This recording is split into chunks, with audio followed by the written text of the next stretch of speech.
Welcome to IT solution. আজকে আমরা এই ভিডিওটার মধ্যে দেখতে পাবো যে ডেস্কটপ কম্পিউটার অ্যাসেম্বলিং করতে গেলে কোন কোন ডিভাইসগুলো বা পার্টসগুলো নিলে একটা ভালো ডেস্কটপ কম্পিউটার ক্রিয়েট করা যায় সেটা আমরা দেখব। ওকে, তো যেটা ফার্স্ট আমাদের দরকার হচ্ছে প্রসেসর। তো আমরা এখানে দুটো সিরিজ দেখাবো, যেটা হচ্ছে একটা নর্মাল বাজেট সিরিজের, একটা হাই এন্ড সিরিজ দেখাবো। ফার্স্ট যেটা হচ্ছে দেখো ইন্টেল i3 ফার্স্ট জেনারেশন, মানে 9100F 9 জেনারেশনের একটা ডেস্কটপ প্রসেসর নিতে পারি, যেটা অ্যাপ্রক্স তোমার 7,000 টাকার মতো পড়বে। আর i5 একটা আমি নিতে পারি, যেটা হচ্ছে i5 9400F 9 জেনারেশনের প্রসেসর। এই দুটো প্রসেসর দুটোর একটা প্রাইস হচ্ছে প্রায় 7,000 টাকা, আর একটা প্রায় 14,000 টাকার মতো। তো যার যেরকম প্রাইস সেগমেন্ট সেই হিসাবে আমরা নিতে পারি। তো ফার্স্ট গেল আমার প্রসেসর, ইন্টেলেরই আমি দেখাচ্ছি, এখানে এএমডি দেখাচ্ছি না, পুরোটাই ইন্টেল বেসড বানাচ্ছি।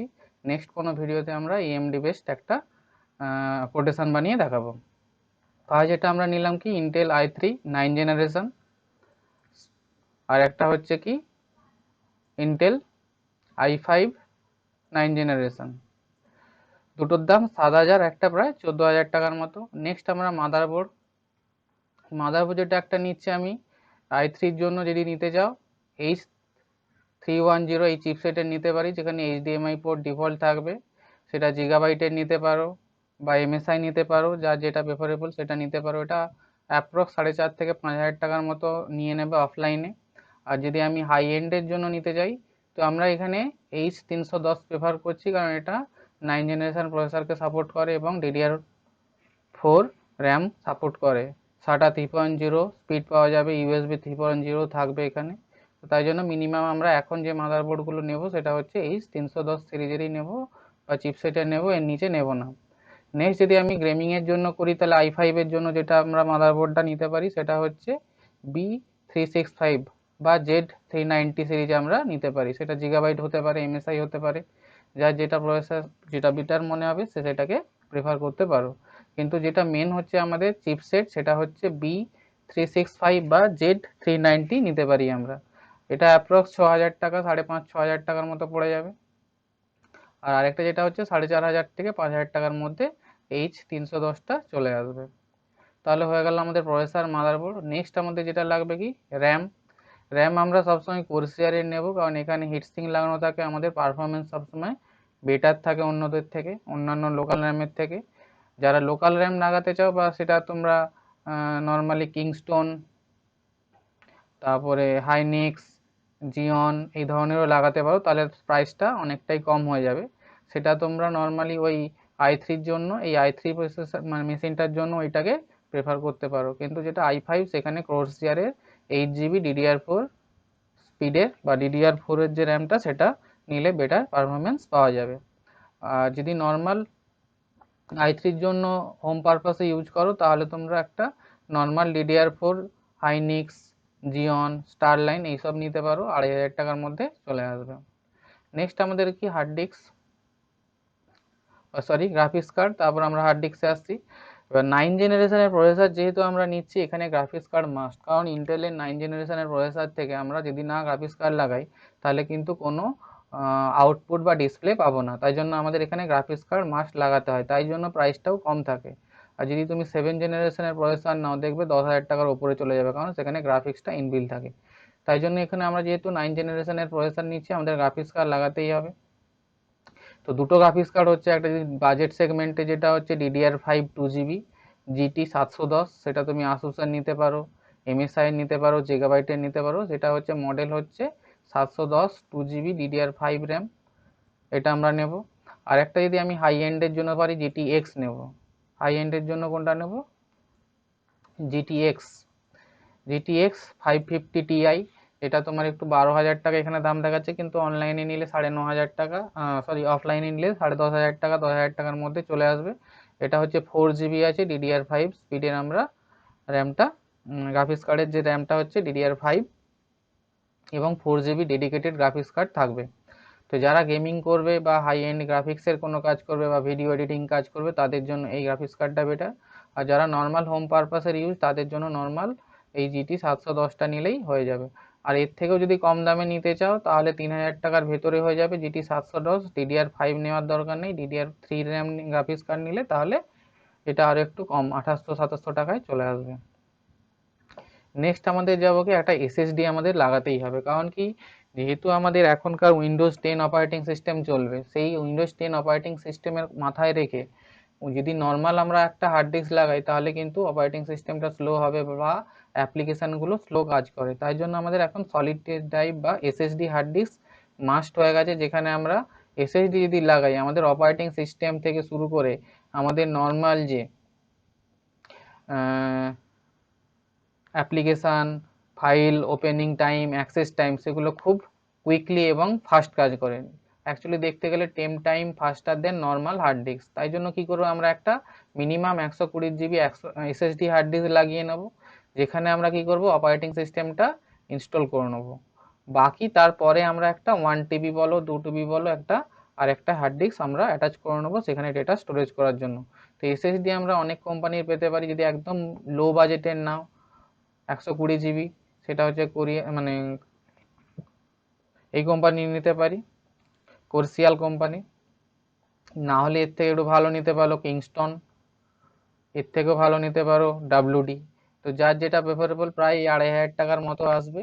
তো যাদের বাজেটের মধ্যে পোষাবে তারা একটা এসএসডি হার্ড ডিস্ক লাগিয়ে নেবে, তাহলে সিস্টেমের পারফরমেন্স অনেক ফাস্ট এবং বেটার হবে। আর যাদের বাজেটের মধ্যে নেই তারা কিন্তু নর্মাল সিম্পল একটা ওয়েস্টার্ন ডিজিটালের 1 টিবি হার্ড ডিস্ক লাগিয়ে নেবে, বা এসএসডি হার্ড ডিস্ক বাদ দিয়ে নর্মাল সিগেটের হার্ড ডিস্ক বলো, ডাব্লিউবি হার্ড ডিস্কের যা নর্মাল এইচডিডি যেটা হয় সেটা 1 টিবি হোক 2 টিবি লাগাতে পারো। কিন্তু যারা গেমিং করবে বা হাই এন্ডের গ্রাফিক্স রেন্ডারিংয়ের কাজ করো, ভিডিও এডিটিংয়ের কাজ করো, তাদের কিন্তু এসএসডিটা এখন মাস্ট। যদি না লাগাও তাহলে সিস্টেম কিন্তু খুব স্লো বা ল্যাগ করবে উইন্ডোজ 10 অপারেটিং সিস্টেম নিয়ে। নেক্সট আমাদের তাহলে গেল হার্ড ডিস্কের আমাদের দুটো হলো, একটা এসএসডি নিতে পারি যারা গেমিং করব আর যারা ভিডিও এডিটিং করব, মিনিমাম 120 জিবি। বাকি আর একটা 1 টিবি হার্ড ডিস্ক নিয়ে নেব যেখানে আমি ডেটা স্টোরেজ করব, বা 2 টিবি নিতে পারি। আর একটা হচ্ছে কি যাদের দরকার নেই এসএসডি তারা ডাইরেক্ট একটা নর্মাল হার্ড ডিস্ক ইউজ করলেও তাহলেও হবে। নেক্সট হচ্ছে কি আমাদের এসএমপিএস। এসএমপিএস সবসময় আমরা যখন হাই এন্ডের মেশিন বানাবো সেটা কুলার মাস্টার নিতে পারো, বা নর্মাল যদি কম দামের নাও তাহলে ফক্সকন, আইবল এদের 500-600 টাকাতেও পাওয়া যাবে। আর যদি ভালো ব্র্যান্ড মানে মেশিন বানাতে চাও গেমিংয়ের জন্য বা ভিডিও এডিটিংয়ের জন্য তাহলে কুলার মাস্টারের এসএমপিএস নেওয়াটাই বেটার, কারণ এখানে ওয়াটেজ ক্যাপাসিটিটা খুব ভালো থাকে এবং সিস্টেমের পারফরমেন্স খুব বেটার থাকে। কোর্সিয়ারেরও নিতে পারো, কুলার মাস্টারও নিতে পারো, দুটো বেটার। না হলে যদি লোকাল নাও eyeball, Frontech, Foxconn less than 560-100এই চলে আসবে, 500-600 টাকাতে চলে আসবে। নেক্সট আমরা চলে যাব কি ক্যাবিনেট বা মনিটর। মনিটরে যেটা দেখছি আমরা নর্মালি স্যামসাংয়ের নিতে পারো বা ডেলের নিতে পারো, দুটোরই প্রাইস প্রায় কাছাকাছি। স্যামসাংয়ের যেটা হচ্ছে আমি 18.5 ইঞ্চি একটা নিয়েছি 5400, এটা অনলাইন দেখাচ্ছে কিন্তু অফলাইন নিলে এটা 5000-এর মধ্যে চলে আসবে লেস দেন। আর একটা যদি এর থেকে বড় নিতে চাও তাহলে একটা কার্ভ মনিটর নিতে পারো, যারা গেমিং করবে বা ভিডিও এডিটিং করবে তাদের জন্য একটা কার্ভ আছে যেটা 24 ইঞ্চির মতো, প্রায় 23.5 ইঞ্চ, তার প্রাইস অ্যারাউন্ড 10,000। এটা অফলাইনে নিলে 8,000-8,500 টাকার মধ্যে বা 9,000 টাকার মধ্যেও চলে আসতে পারে।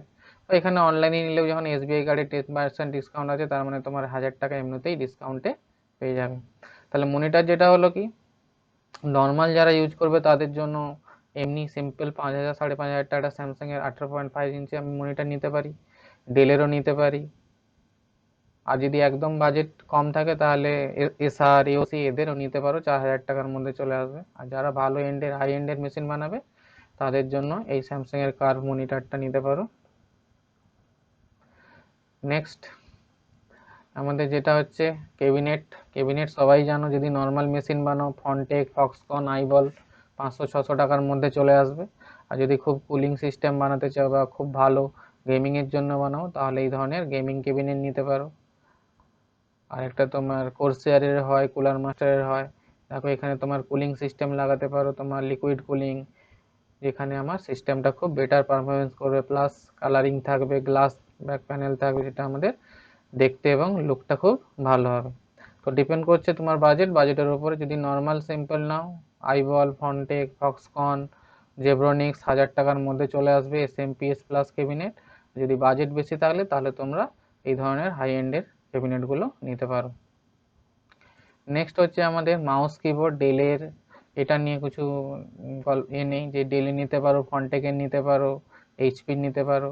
কিবোর্ডও সেম, যার যেটা প্রেফারেবল 200, 250, 500 টাকার মধ্যে চলে আসবে। কিন্তু যারা হাই এন্ডের করবে ওয়্যারলেস নিতে পারো ফ্রন্টেকের অ্যাট এ টাইম 2500 থেকে 2000 টাকার মধ্যে চলে আসবে ওয়্যারলেস মাউস অ্যান্ড কিবোর্ডের কম্বো, যেখানে কি আমি ওয়্যারলেসলি কাজটা করে নিতে পারবো। নেক্সট একটা আমাদের সিপিইউ মাস্ট দরকার, কারণ যখন আমরা সিপিইউ মানে পাওয়ার ব্যাকআপের জন্য আমাদের একটা ইউপিএস লাগবে। কারণ যদি পাওয়ার ব্যাকআপের জন্য ইউপিএস আমরা ইউজ না করি, এদের CPU, motherboard, RAM, graphics card সবে কিন্তু যদি ইম্প্রপার শাটডাউন হয় তাহলে কিন্তু সিস্টেমটা করাপ্ট বা ড্যামেজ হতে পারে। তাই জন্য আমাদের যখনই ভালো মেশিন হয় তার জন্য আমাদের একটা ব্যাকআপ ইউনিট বা ইউপিএস সিস্টেম লাগানো উচিত মেশিনে, ঠিক আছে। সেটা তুমি এপিসি নিতে পারো, নিউম্যারিক নিতে পারো, জেব্রনিক্স নিতে পারো, যার যেরকম দাম 1500 থেকে 1600 টাকা শুরু করে তুমি যেরকম তোমার বাজেট রেঞ্জ হবে সেটা একটা নিয়ে নিতে পারো। কিন্তু স্ট্যান্ডার্ড যারা তারা এপিসি নিতে পারো বা নিউম্যারিক নিতে পারো, তো একটু বেটার কোয়ালিটি। লাস্ট যেটা হচ্ছে আমাদের সাউন্ড তো লাগবেই। সাউন্ডের জন্য যেটা হচ্ছে আমি নর্মালি 2.0 যেটা হচ্ছে একটা চ্যানেল আমার আছে এফএনডি কোম্পানির নর্মাল ডেস্কটপ কম্পিউটারের জন্য সাউন্ড খুব ভালো হয়, এটা নিতে পারো। 2000 টাকার মধ্যে চলে আসবে। 2.1 ব্লুটুথ দিয়েও কাজ করবে, নিজেদের নর্মাল এন্টারটেনমেন্টের জন্য ইউজ করতে পারো। প্লাস এর থেকে যদি একটু বেশি হাই এন্ডে যেতে চাও তাহলে এফএনডিরই নিতে পারো, কারণ লো রেঞ্জের বাজেটে তোমার ভালো কোম্পানির পাওয়া না, মানে সোনি, ফিলিপস, তো ওদের একটু বেটার রেঞ্জে যেতে হয়। তাই জন্য এফএনডির দুটো মডেল, একটা হচ্ছে 2000-এর মধ্যে আর একটা 3000-এর মধ্যে, এইগুলো আমরা নিতে পারি। ওকে, তো তাহলে ফুল আমরা একটা নর্মাল ডেস্কটপের জন্য কি কি লাগবে, কি কি লাগে সেটা আমরা বললাম। এবার যার যেরকম বাজেট সেই অনুযায়ী আমরা একটা সিস্টেম রেডি করে নিতে পারবো। ওকে, থ্যাংক ইউ।